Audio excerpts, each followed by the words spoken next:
Welcome to the Chief of the North Monday morning keys to the kingdom. I am Seth Kaiser, the Chief of the North. As you can see, I didn't even bother to wear different colors today because, well, what's the point, honestly? No, that's terrible to say. I just had court early this morning. It's really tough to know what to say after what we just witnessed yesterday as the Chiefs fell to the Colts. And so every week, what I try to do here is talk about what I think are going to be the main storylines in the upcoming week.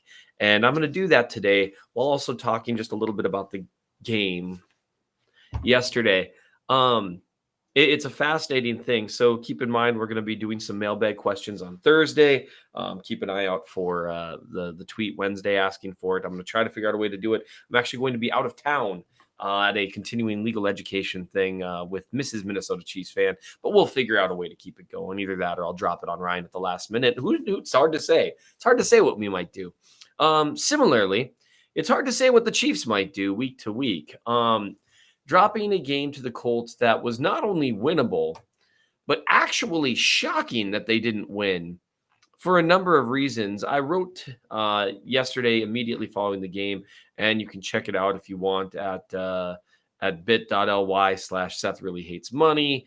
I wrote about the concerns from yesterday that might stem from the game.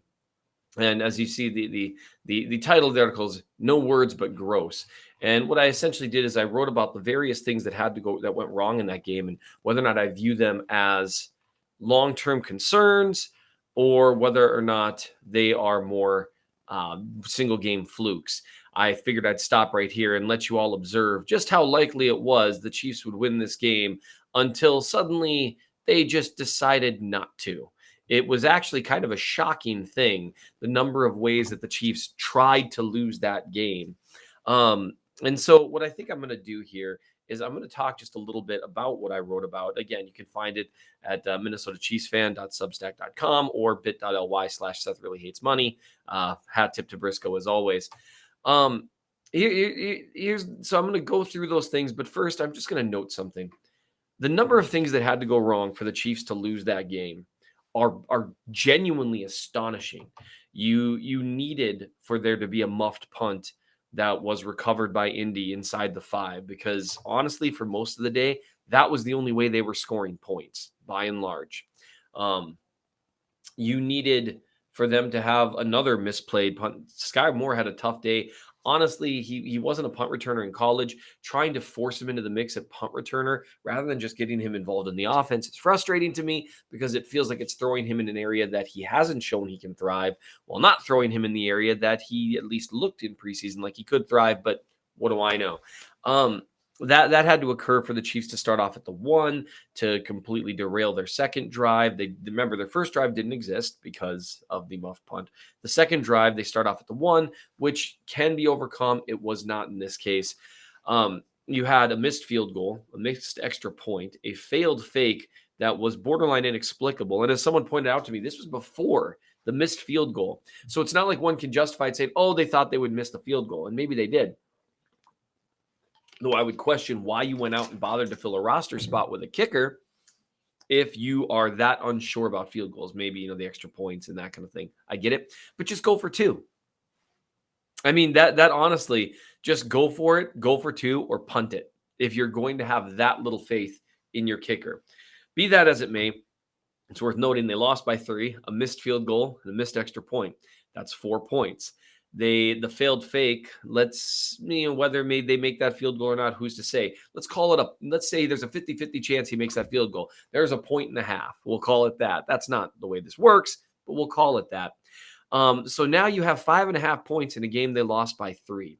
You had Travis Kelce dropping a touchdown in the end zone on a drive that they didn't finish.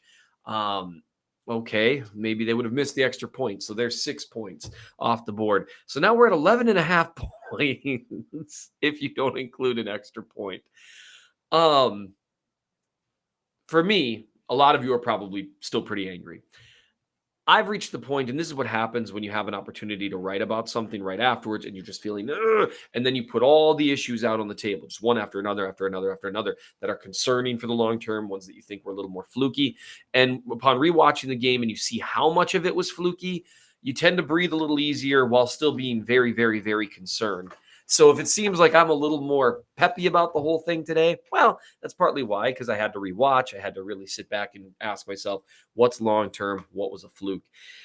I feel a little better, not a ton, because there are some legitimate concerns, and we're going to get to those in a second. But it wasn't just those things. The Chris Jones penalty, he took responsibility for it after the game. We could go into why saying something is such, I mean, in a moment where it completely alters the complexion of the game, that was something. It was definitely a decision by the refs to call that. I get it. It's Jones's fault in terms of he should have just walked away and not said anything. But it's such a game flipping call. But that is what it is. A tipped pass interception to end the game was pretty appropriate because the Chiefs were actually almost got themselves into range there, which would have been a hilarious ending to that game. And we'd be talking about that game very differently. But basically, even taking those things aside, the fluky things that occurred in the games, you had a really bad drop by Justin Watson on a play that Mahomes created yards on third down. You had all of these in-game errors, but you also have the fact that Willie Gay Jr. being out directly, in my opinion, led to at least one of the touchdowns because Darius Harris isn't nearly as good in coverage. He actually played pretty well as a tackler. He's just not as good in coverage by a mile. That's a lot of things. We're already 7 minutes in, and I promised myself this would be a short one. That's a lot of things to go wrong. And then you have someone who's out due to suspension. You have Trent McDuffie out due to injury. But at the same time, just because it was a fluke game, and it was, the Chiefs should have won that game. I think 9 times out of 10 they do. But 9 times out of 10, it's still a crappy game, even if it has a W behind it. They missed an opportunity to keep themselves distance from the Broncos in the standings. The Bills lost. There were opportunities missed here. And later on in the season, I think we might be talking about this game as one that got away as you look at standings and that sort of thing. Well, Seth, are they even going to make the playoffs? Yes, probably, in all likelihood. But there are things that are worth talking about in terms of concerns.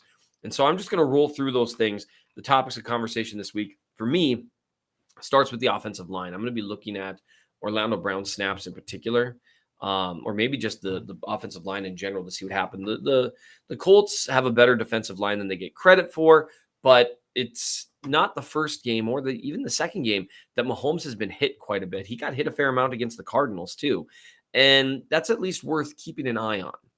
That the offensive line was supposed to be built as a strength of this team, and at least so far, there's been some problems there. If I were to take one thing that's genuinely concerning, that would be it. Orlando Brown, I'm going to review his snaps, see what I think. But on the face of it, he seemed to have a really, really tough game. Andrew Wiley, honestly, I think played a little bit better, but Mahomes was getting hit, and you could see it speed up his process quite a bit for the second week in a row.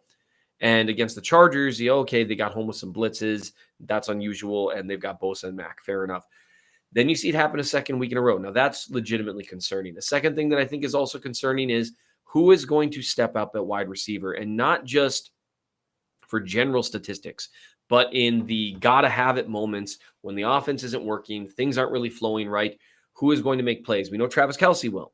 We know Mahomes will. Generally speaking, you want one more guy who can make plays, or a guy who can just complete plays. Like I said, Justin Watson dropped what he should have caught at the 9-yard line on 3rd and 10 on a drive that the Chiefs really needed. And it's a game flipping play. It was a tough catch, but a very catchable ball that Mahomes made under extreme duress. And Watson couldn't haul it in. It's the type of play that, Tyreek Hill has made for years. Who is going to do that? That's a legitimate question. Marquez Valdes-Scantling is not that guy. He's an okay receiver. Good deep threat. Mahomes missed him deep on what would have been another game-flipping play. That's one I didn't even mention. Mahomes had him for what would have been a 70-yard touchdown. And that completely alters the complexion of the game. But he's a deep threat who can do a few things for the Chiefs in terms of possession stuff, but he's not a contested catch guy. He's not a win one-on-one guy, at least not anything but on deeper routes. Sky Moore hasn't really gotten an opportunity. He had a terrible game on special teams. We're not seeing anything that tells us that there's what he would do if he were given an opportunity. McCole Hardman has not stepped up to the plate in that regard. The only receiver I would say that has shown that he can win one-on-one and has shown good yard after catch skills, has shown contested ball skills is Juju Smith-Schuster. I'd really like to see them get him involved more because they need to get someone else who's really wrapped into the offense. I love the idea of spreading the ball out. I think that's great. But you also need to have go-to guys. There's got to be a middle ground there where you've got go-to guys, but you're spreading the ball around when it's working and then some go-to guys when you don't.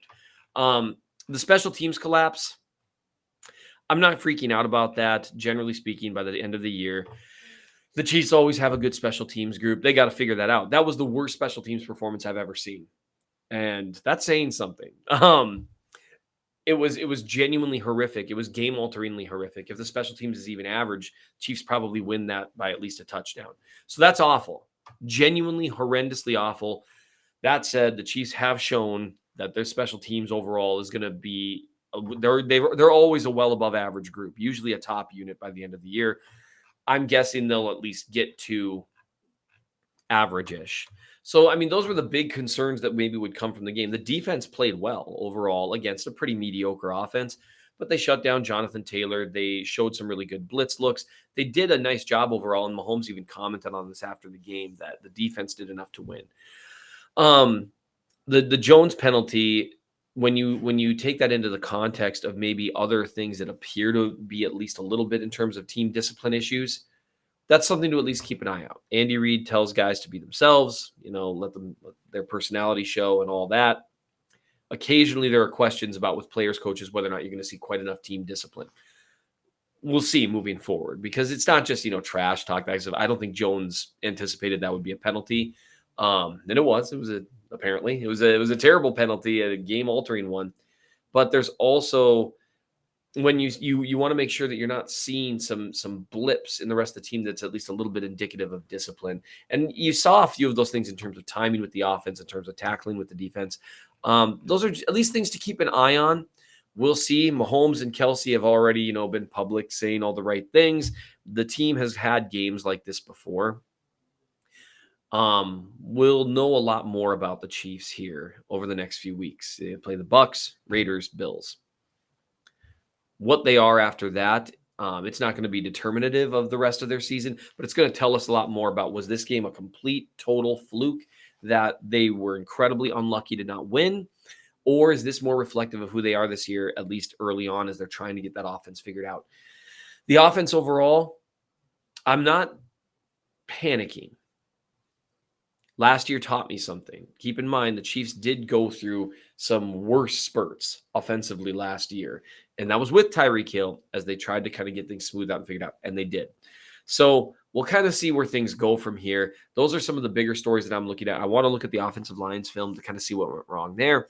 Might try to find at least something fun to write about in terms of whether it's the blitz packages or some of the pressure they were able to lay on Matt Ryan. I don't know. Usually I like to find one fun thing to write about, and I don't think that offensive line article or the Patrick Mahomes film review are going to be it. In the meantime, I appreciate everyone watching. Keep in mind, we're going to know a little bit more this time next week. In the meantime, I know it doesn't seem like it, but it is still a good week to be a Chiefs fan because, hey, could be worse. They could have gotten just completely destroyed at home by the Jags. So, hey, it could always be worse, right? Right?